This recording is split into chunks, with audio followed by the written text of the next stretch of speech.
Welcome back. You're still watching Market Sense right here on ET Now. Let's address earnings with Cosmo Films. Neeraj Jain, who's the CFO of Cosmo Films, joins us on the show. Neeraj, it's been a weak set of numbers this time around. Tell us about the kind of growth you've seen in volumes and what has led to the degrowth in the top line, whether that will continue. Well, good afternoon and thank you for your question.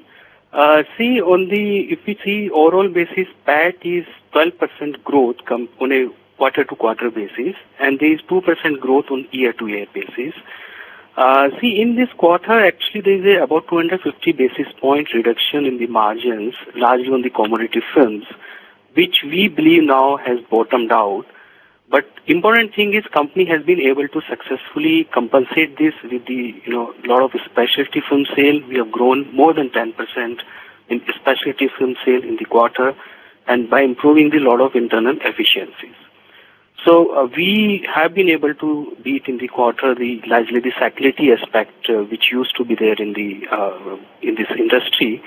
So I would say the numbers are not that weak. I mean, it's more that the company is getting more stronger by improving the specialty product portfolio, and that shall continue to be our focus area. Okay. What's the outlook ahead for the next few quarters? Could this quarter's softness be made up for in quarter 3 and quarter 4? Well, in line with our larger aspiration to become close to $1 billion company in next 5 years, we have put up the growth plan, and as we announced 1 year back, we have put up the BOPP line, which is going to be functional in the quarter 4 of the current year. So that's going to add not only top line, and of course that will add to the bottom line.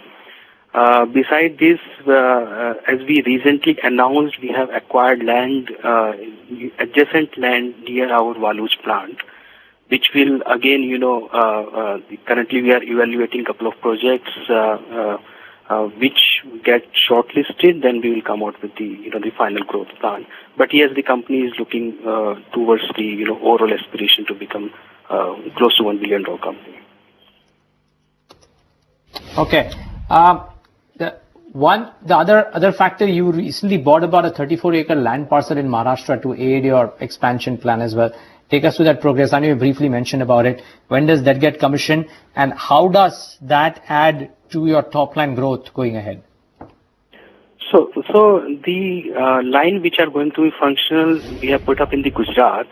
The land parcel which we bought recently in the Waluj is for the upcoming projects, which currently the company is evaluating 3-4 different projects, and that too, something in the specialty segment particularly. So once the board approves the final plans, then definitely we will come out with the more detail on this. Okay, fair call. And so my question to you was broadly this: that with all your expansion plans over, and I believe you've allocated about 1,000 crores to the expansion plan, what would your debt equity situation look like, and what's the uptick in revenues that you envisage?